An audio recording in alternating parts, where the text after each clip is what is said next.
Τι είναι αυτό? Ένα σφουργίτη.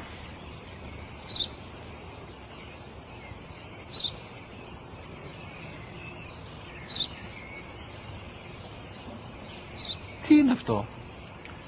Μόλις τώρα στο παπατέρα, σφουργίτη είναι.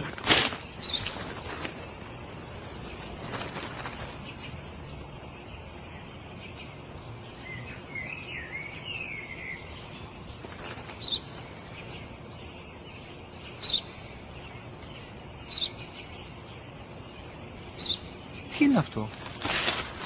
Ένα σπουργίτη είναι, πατέρα. Ένα σπουργίτη. Σπου-γι-τι!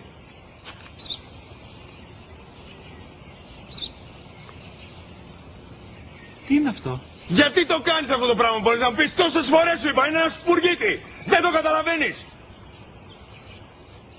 Πού πας?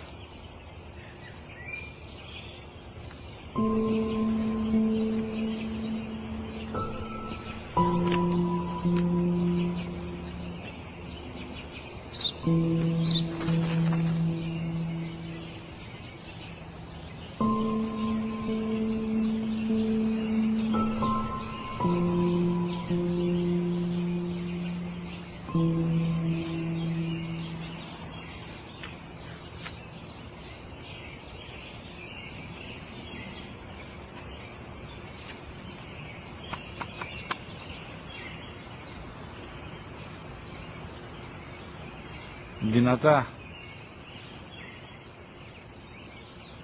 Σήμερα ο μικρός μου γιος που πριν λίγες μέρες έκλεισε τα 3 καθόταν μαζί μου έξω στο πάρκο όταν ένα σπουργίτη ήρθε και κάθισε απέναντί μας. Ο γιος μου με ρώτησε 21 φορές τι ήταν αυτό και του απάντησε και τις 21 φορές ότι ήταν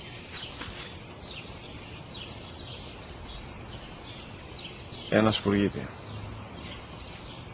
Τον αγκάλιασα τρυφερά και τις 21 φορές που μου έκανε την ίδια ερώτηση, ξανά και ξανά, χωρίς να εκνευριστώ, νιώθοντας στοργή για το αθώο μου αγοράκι.